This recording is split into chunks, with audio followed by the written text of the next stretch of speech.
I'm Chris Murphy. And I'm Jennifer Logan. And we're the Community Theater Heroes.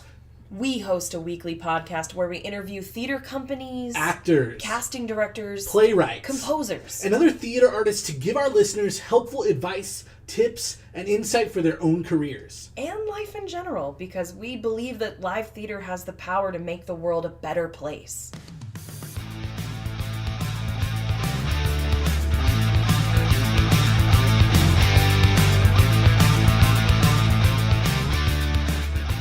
Hey everyone, welcome to episode 10 of the Community Theater Heroes podcast. In this episode, we interview stage managers Sarah Fuller and Genevieve Larson. Sarah and Genevieve offer great advice and tips on stage management and how to navigate the theater industry as a female tech.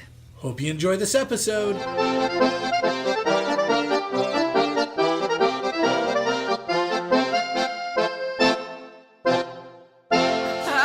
Welcome to episode 10 of the Community Theater Heroes podcast. And just like that, we're starting. Oh. He gave us no warning. Woo! Jumping right in. And they know I don't edit these things out. I know. So excited. And it's not because I don't want to. Well, it's because I don't have the ability or the knowledge. How fun is a cold open? People are laughing. I know. Yeah. Didn't see you there. So who are all these people? Oh my gosh, I'm looking at two beautiful ladies. For the people who are listening, we have a Sarah Fuller. Hi. We have a Genevieve Larson. Yay. And what are you guys currently doing? Well, right now, I, Sarah, am gearing up with rehearsals for the Maltese Bodkin. That's being done here at Twilight Theater, and I am directing, and the fabulous Chris Murphy is in my cast. Whoa. Oh my God, that's me! Oh, and that opens June 8th, so that is coming up quick. That is fast. Yeah, and then Genevieve, what are you doing right now? So I'm currently stage managing Happy Days the Musical at Hillsborough Artists Regional Theater in downtown Hillsborough. And we open May 25th, and we run for 4 weekends. Oh, it's nice. 4 weekends. Yeah. Wow, that's a lot. What a schmo They're 4 musicals. weekends. I know. That's great. These musicals are so much work, and getting an extra weekend and that Yes. makes it so much more worth it. Yeah, Hearts for their musicals likes to run 4 weekends. So. That's cool. That's good. So I'm so happy to have you two here. I know. It's so exciting. We had talked about this several weeks For ago. a long time. This is going to be our stage management episode. Woo! Everyone that's listening. So Which you is two were fun. stage managers. And Chris is currently my stage manager for It's Only a Play, so I'm outnumbered. It's upsetting. Techies unite. Yeah. So what is a stage manager? God. Yes. Okay. That's fair. That's absolutely fair. The way that I explain it to people is you are the main communication source between the designers, the director, and the actors. You're there to support the actors, but also kind of keep them in line and make sure that they're on top of things. And you're also there to assist the director and make sure that their dream comes alive, Right. essentially. And then once the show is open, I know the term stage director comes out sometimes, not so much in community theater, but it's once you're open, then your job as a SM is to really continue the vision and dream and direction of your director. It's taking their little baby because their job is now done once you've opened, and you're the one now propelling that vision. So That makes sense. Yeah. That makes sense. So I guess for people who have never, because I know that especially in the community theater realm, sometimes we wear so many hats and we're thrust into these positions. So what's some right out of the gate advice that you would give someone if someone walked into a community theater and someone was like, hey, I really, really need help. Can you be my stage manager? And they didn't have any experience. Like, what are some core pillar kind of things that you would like? Well, Jen actually just recently finished writing a stage management handbook for Twilight, which is a really great point. But if you didn't have access to something as fabulous as that document, honestly, Google. If you like, there are all sorts of stage management professionals that are contract stage managers, or they have blogs about stage management. Google it, research it, and then if you're not sure of what to do and this director or crew wants you as their stage manager, ask. If you don't know what you're supposed to be doing, have a one-on-one with your director and say, what exactly do you want me to do for you? What exactly do you need? And then go from there. Yeah. It's kind of stage manager in community theater is multiple roles. So really the most important thing is to always check in with the director to make sure that they have, because you're going to also be in charge of props. You're eventually going to be in charge of costumes when the costume designer's done. You're in set pieces, making sure the designer knows that you need certain set pieces. Like, you're going to be in charge of all those little things. So constant communication is always super important. You, as a stage manager, you must have to really stay organized. I mean, because you are wearing so many hats. Yeah. Yes. Do you have your own systems for that? Yes. So I know we're all different, you know. Yeah. Is it? It's so my favorite thing in the world, and I'm such a spreadsheet girl, but when I'm actively working on a show, I like, because everything you're just writing it down really quickly. I'm like the master of a clipboard, and I like having a color-coded like piece of paper on the very top that's my running list, and it has like props and this and that and that. So then at the end of the show, at opening night, you have all these like horrible little markings of what you've accomplished, and it's like a one-page snapshot of like, I have done all of this stuff and we're ready to go. And then secretly I keep a spreadsheet where... Do you frame it? I do. Oh, yeah. On your wall of OCD. I have binders of scripts and running lists and cast lists and stuff like I have. Yeah, run lists. A binder, are that's a big. good thing. You have a binder, don't you? Yeah. You use a binder? Yeah. Yeah. Run lists are like probably the biggest tool that you What's a end up- run list? A run list is, and they look different for each stage manager because they're based off of what you need, what the show needs. But a run list is really like a contained spreadsheet where it's the scene, what's needed, what happens, what action, what prop, what this, and who and when. And it basically breaks that down. And sometimes a run list can be real small. Sometimes they're really big. Sometimes, like for the Normal Heart, when we did that and I stage managed that show, we also had on that run list a section showing the little paradactoids, what wall needed to be showing. So it's basically a tool for you and the cast to propel the show and what happens. Yeah, I like to post the run list on backstage on both sides Oh, so that that's- anybody yeah, can okay, look I see at what it. you mean. Yeah, that. Especially if you have That's- multiple technicians that you have to manage. Yeah. Well, I mean, because a lot of times the actors are doing Also the crew. Yeah. So that makes a lot of sense to be able to see it rather than keep it in your head. Because I can't even tell you how many times we ran back there and checked that thing because there was so much involved. Can you say that word again for people who don't know what it is? Paradactoid. I I didn't know accidentally what a call it pterodactyl- pterodactyls, and it's upsetting. Well, that's I didn't what want to we do call it it now. No. So. well, now. But it's a rotating, kind of like a triangle, and you can turn it, and each scene is something different. So we had that for the Right. Normal Heart, and it was so confusing because the way that we had them turning with different scenes, if one was off, you were in an office or instead of a bedroom, and so we constantly check that run sheet. It's very helpful. Oh yeah. Yeah. Oh, they're like the master brain of all of the crazy lists and stuff that you've compiled throughout rehearsal. It's like the kind of final end all be all of what you need to actually do to accomplish the production of the show.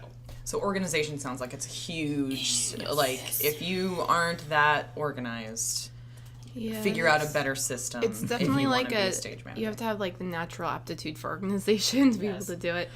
Also kind of a natural aptitude for, I think, authority. In There's a way. leadership aspect that goes into it. Yeah. Definitely. And I come from the stage management background, but I worked at a Roadhouse theater where I was the stage manager of the stage of my theater, and we had a different show come in every weekend. So it was very different than what you guys do. But leadership definitely is a huge part of it. And it oftentimes actors, they don't know how to respond to it. How do you deal with unruly actors or actors that just maybe maybe are a bit disrespectful, or they don't know how to communicate with a stage manager. Like, oh, you're not the director. You know, why do I have to listen to you? We both have different approaches. We do. We have very different approaches, but because we've both been in very different areas of theater, and I mean now community theater, but Jen has more of a professional background where where your authority was sort of built into your position, correct? Yeah. And I think in the community theater, it's really imperative for the director to kind of, throughout your rehearsal, to indicate that authority for you. They have to back you up. Mm-hmm. And so if you have a director that doesn't necessarily do that, it's important to kind of have a discussion with them so that you have that support. Because if you don't,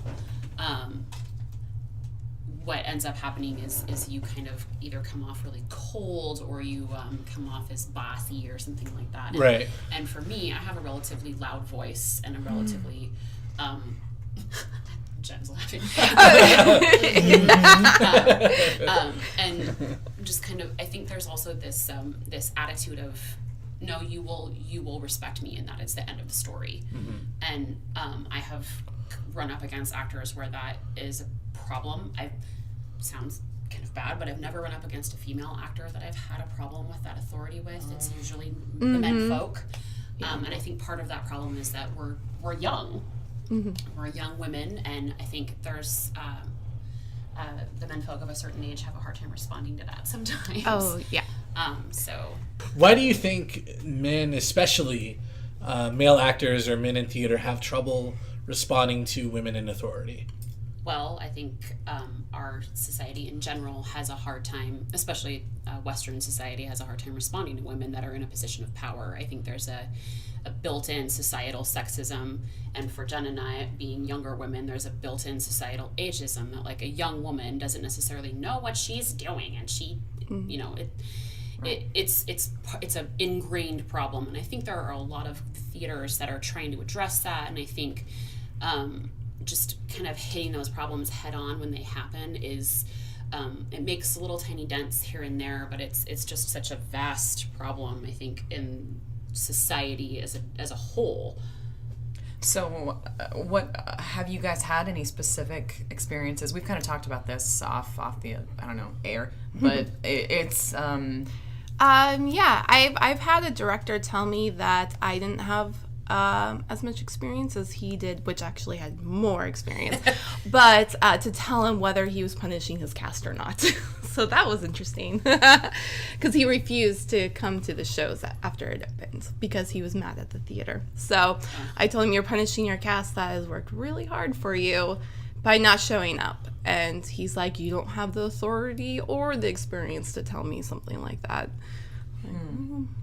What can guys like me do to help change that, in theater? Like, because, I mean, I know Jen has experienced that in some of our events or some of our things. Like she's told me afterwards, like, they looked to you. They didn't look to me. Or they maybe treated me with less respect. And I had no idea. And that's either because, I don't think of Jen like that. I think of her as my equal, but also B, I'm a male and maybe I'm just oblivious to it. Right. Which might be the truth. In the kindest way. Right. You're a white guy. I'm a white dude. Right. Like, people are naturally gonna deflect to you. And I think, and it's great that you're acknowledging that. You know what I mean? Oh, That's no. the first Well, step. And I know that sounds really like ego strokey, but that is a first step. It is. Realizing that is an innate problem, and it's unpacking that privilege a little bit. And then your next step, frankly, would be as respectful as you possibly can to your any of the female crew. If you hear someone say something, call them out. I mean, it's being that active advocate. It's being more than just being respectful and being kind and polite and following orders. It's also then taking an active step towards advocacy for those women. It's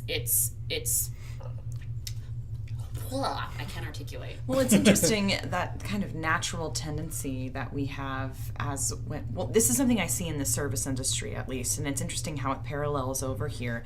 I was in the service industry longer than any other industry, and there's kind of like a natural hedge towards sexism there, where, you know, you're literally working for someone that's going to tip you based off of their experience very often. So if they're being a little flirty or if they're being a little overly friendly, it kind of sucks, but it is your job to, yeah, okay, you're drunk, okay. And then you sidestep it as much as you can. But you can't actually openly say, hey, don't do that, like you can in like maybe an office administrative environment. There's kind of protections built into that. When you're in the service industry, you kind of hedge towards, hey, we're all having fun, but whoa, you know, it's hard to find that line. And I find the same thing in community theater. It is hard to find that line where you don't want to take the fun out of the room. You don't want to be that person who sucks the fun out by actively saying at that point in time. Because I had someone mention this to me before, and it was a very honest suggestion. They were like,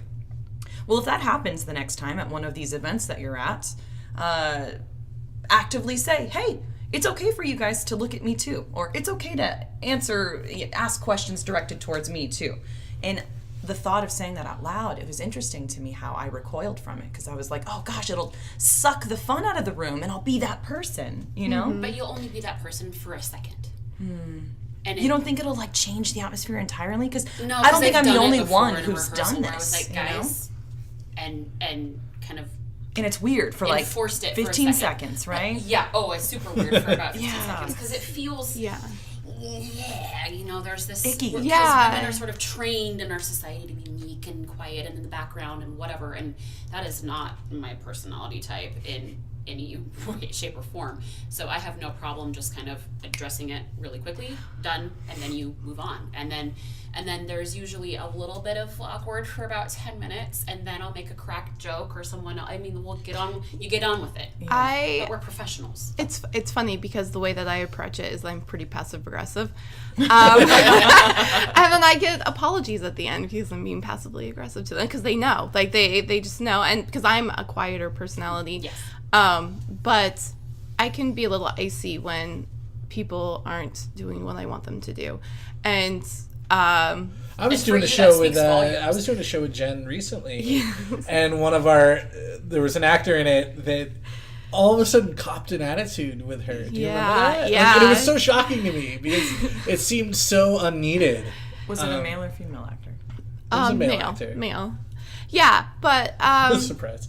to give them credit though, they came up afterwards and they apologized. Did they? Yeah, because I stopped talking to them for the rest of the night. So different strategies. They work for different strategies. Yeah. So find your strategy. Are you more find your confronting? strategy and I mean, and regardless of strategy, we're both confronting the issue, and it's just a matter of strategizing that. And I mean, I'm over kind of not confronting the problem, because if I don't say something, no one will say something on my behalf, and that's again back to advocacy. That's someone like, if you think someone's not going to say something on their behalf. Like, it's, you know, be active.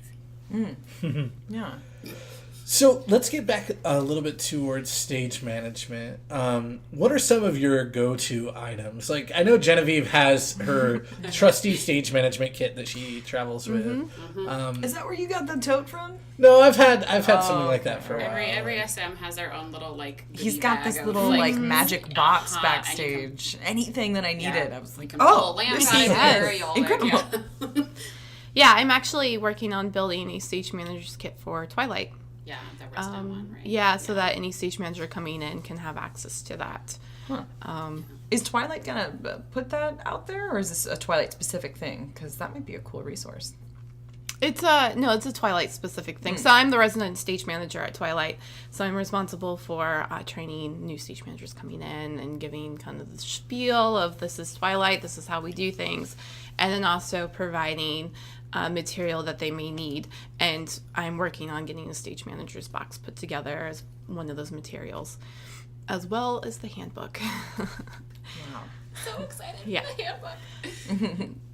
This kind of wild, like, preparation for the unexpected. It's very, like, Girl Scout, you know? Yeah, and a lot of the stuff that goes into those kits comes from just experience. So like something comes up during a dress rehearsal, you're like, well, I need to get more Hollywood fashion tape because that lady's front keeps coming open, or like you. What are your top 10 things?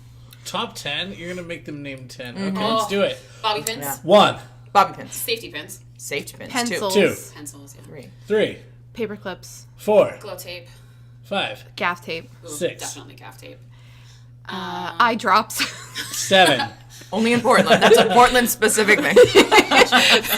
It's true. There's so many people who ask for eye drops. I'm not even I sure. usually keep a tube of mascara. I know that sounds weird, but there's always 8. someone. A first aid kit. Yeah. 9. And my favorite, the person who trained me, who's an equity stage manager, always carried a little flask of whiskey. Yes. 10. 10. You'd be shocked what a little flask of whiskey can do. I wouldn't. That Jen perked up there.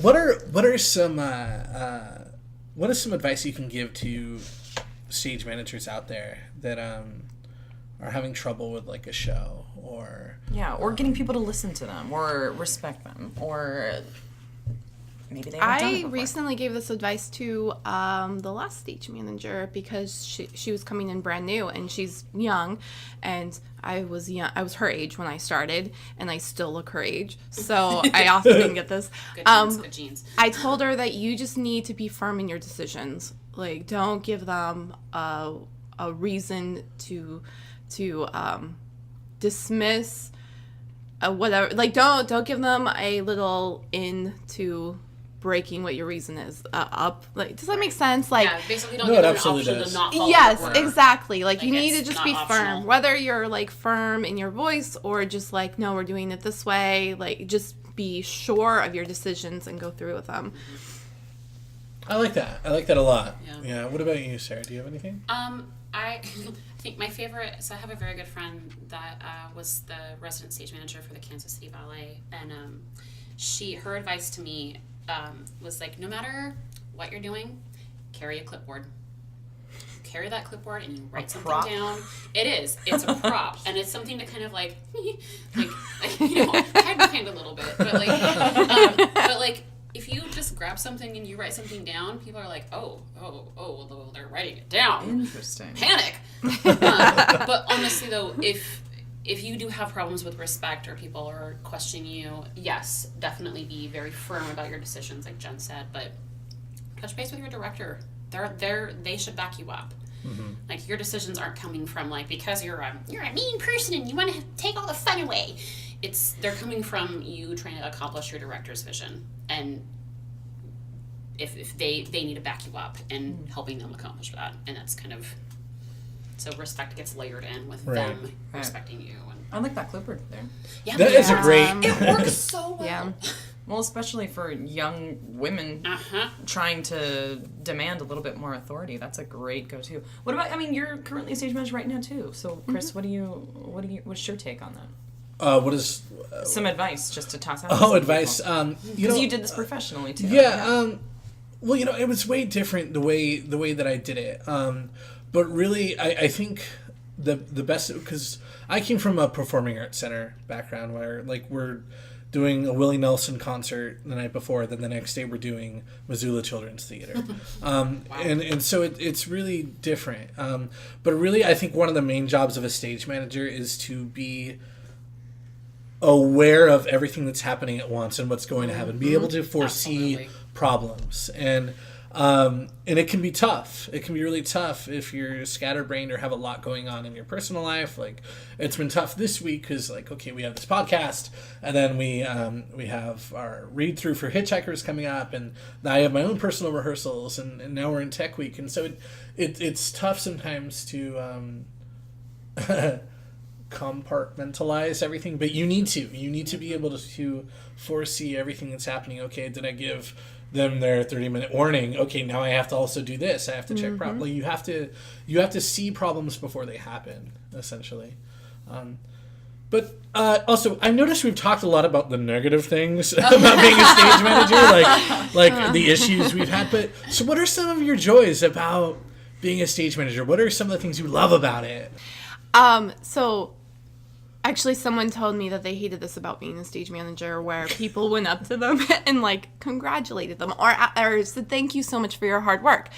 I like that because it makes me feel good, because I want to help people and I want to make people happy, and when people come up and tell me I do a good job, it makes me feel really good.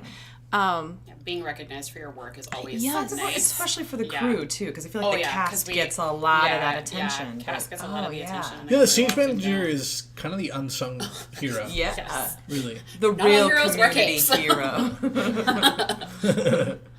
I think my favorite part, honestly, is the rehearsal process. And I've been fortunate to work with some really fantastic directors, and watching a director work with their cast and discover these moments. And I have like one of my favorite moments thinking about that is I stage managed Dorinda Toner when she directed Becky's New Car, and I remember being in rehearsal when we were trying to discover kind of the depth of feeling between two characters when they're finally having this kind of like, they're finally having it out on stage, and they weren't quite, the actors just couldn't quite get there, and she made them do the scene without the script dialogue. They had to just say what they were thinking, and like everybody was in tears, and I had to run around trying to find Kleenex, and and as a stage manager, watching the discovery of your cast, like it being, you get to be like a fly on the wall watching like these moments of creativity, and then you're just like this little shepherd kind of like helping keep everything kind of together. But I agree with you, Jen. I think that it's great when people come up and they're like, oh my gosh, great job on this show, and you're like, thank you, because first person that said that. Yeah. Well, I also like that. That's also one of my favorite parts is rehearsal, because I'm also an actress, and so like being able to see how other people are able to bring out those emotions, and then having like a great director like Dorinda, who's really good at bringing that out, and like learning from her, just watching. Yeah. It's like that universal learning process. Like you're still logging things for when you maybe direct later on, or maybe when you act. So you're still a sponge, but you still get the benefit of all of that. That's really cool. So what are some of your like horror stories for the stage? Like things you've like shows you've worked on, worst moments. I worked on I'm not going to name the show. I worked on a small production, and I had, often in professional theater, you also have to be the light board and soundboard operator. So for this one, I was light board, soundboard, and projection operator, and we were in a small little studio space, and I was in the corner up on this bench with these computers and stuff with me, and all the audience members could see me. And there was a night where I didn't have any pre-show music. Someone just plugged in their phone and played Pandora with commercials. So they they unplugged their phone but forgot to put the sound cable back into the computer. And I didn't notice until after we had dimmed the lights for the show to start. And we had this pre-show current speech. You could see the visual of it from the projector, but you couldn't hear the sound. And I'm like in the corner, I'm like trying not to have a panic attack. And I'm like, what the fuck is going on? Like, what's going on? And finally, like, one of the actors like was really kind and came over, and he's like going through this checklist of like, did you check this? Did you check that? Because he could tell that I was slowly freaking out. And we figured it out, and it probably only took like 5 minutes, but it felt 30 minutes. When it feels those moments, it feels like the entire audience has swiveled and is now Well, all their eyes were on me, and I'm like, don't look at me. So most of the like horror stories I have been when I've been also on stage. Why is that, Sarah? Well, because I'm a terrible actress. No, just kidding.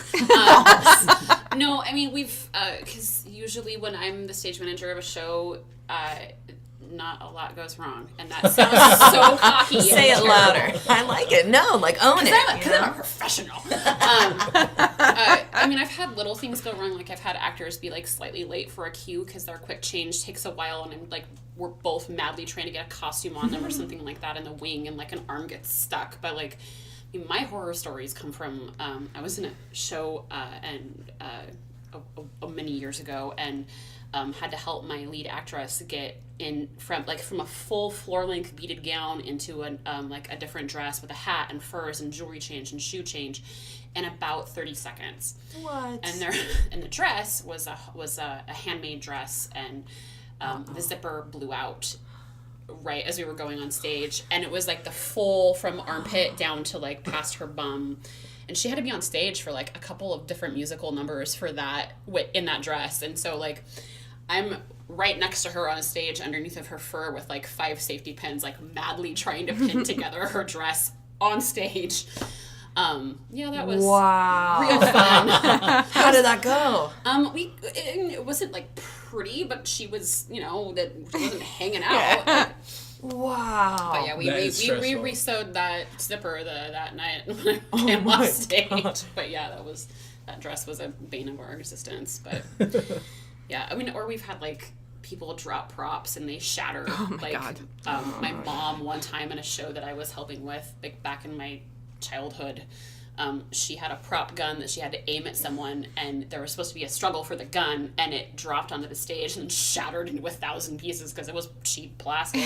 She just like scoops as much as she could up in her hands and makes the shape of the gun with her fingers, and it's like you punt in theater. One of the things I love about theater. Oh, because that was we were such a shoestring budget for that theater, and so yeah, but stuff like that, I'm always like, it's always stuff that happens on stage, right? It's I guess I have to. Yeah, go ahead, Chris. Yeah. You're in this.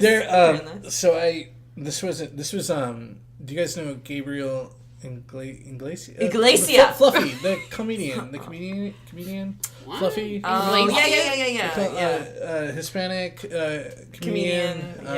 The guy. Gabriel Iglesias. Iglesias. Yeah. That's okay.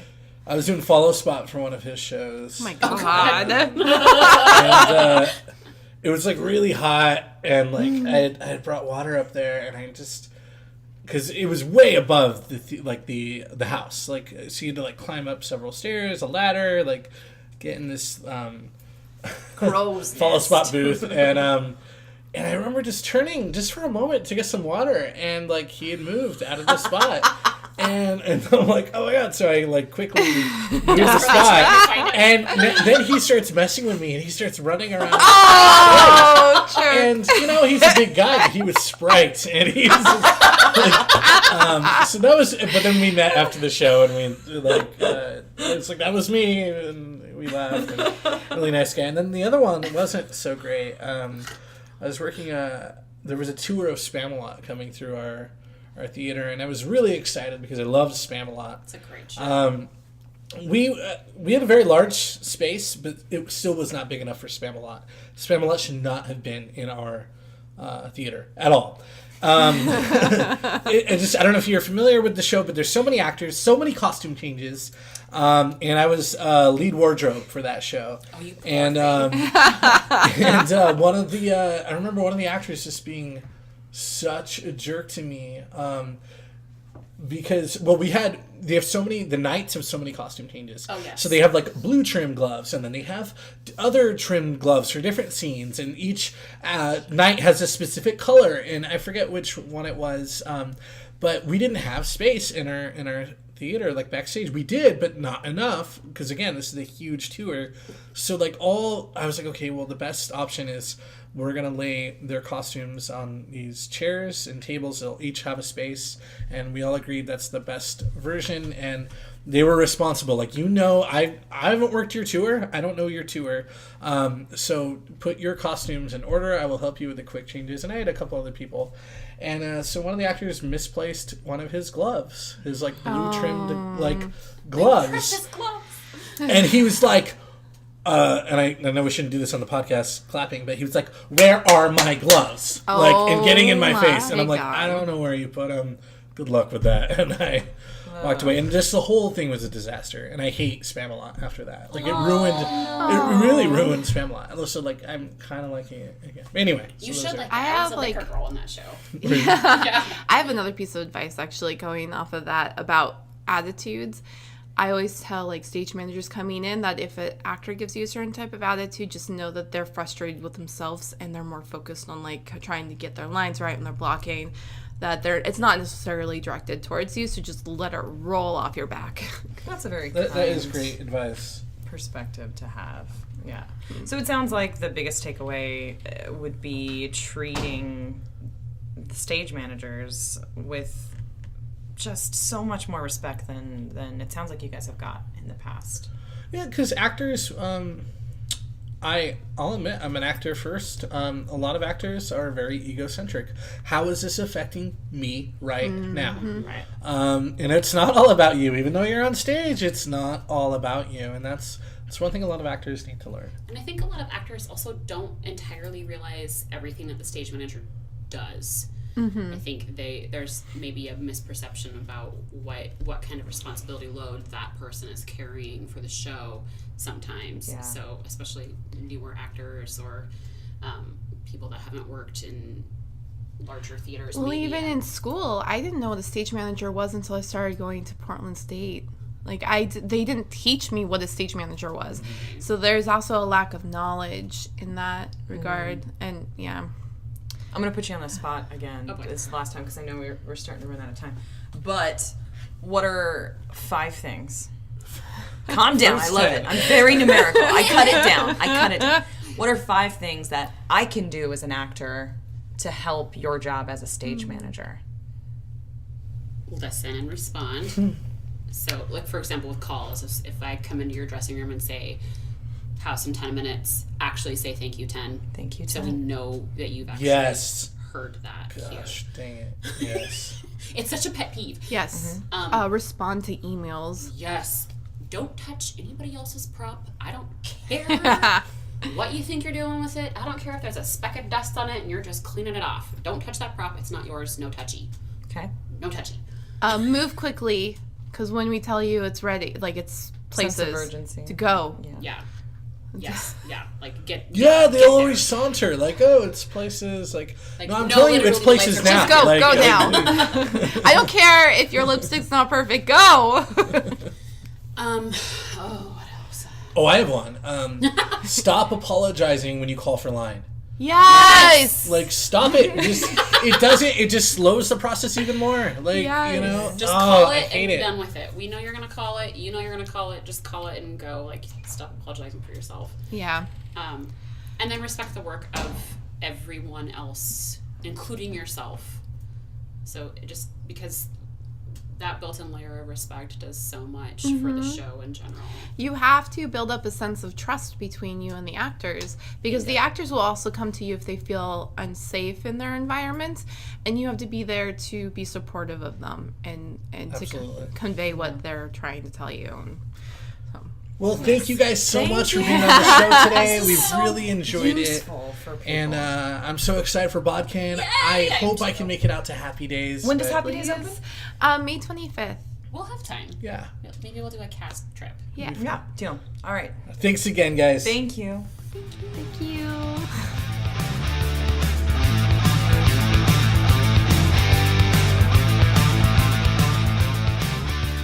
And that's our show. Thank you so much for listening. We want to give a big thanks to Sarah and Genevieve for being on the show and offering their expertise on stage management. As always, please let us know what you think about our show by commenting on our Facebook page, leaving us a positive review on iTunes, and subscribe to our newsletter. Want to learn more about us, be interviewed on the podcast, or find out about some of our upcoming contests or shows? Then please visit communitytheaterheroes.com.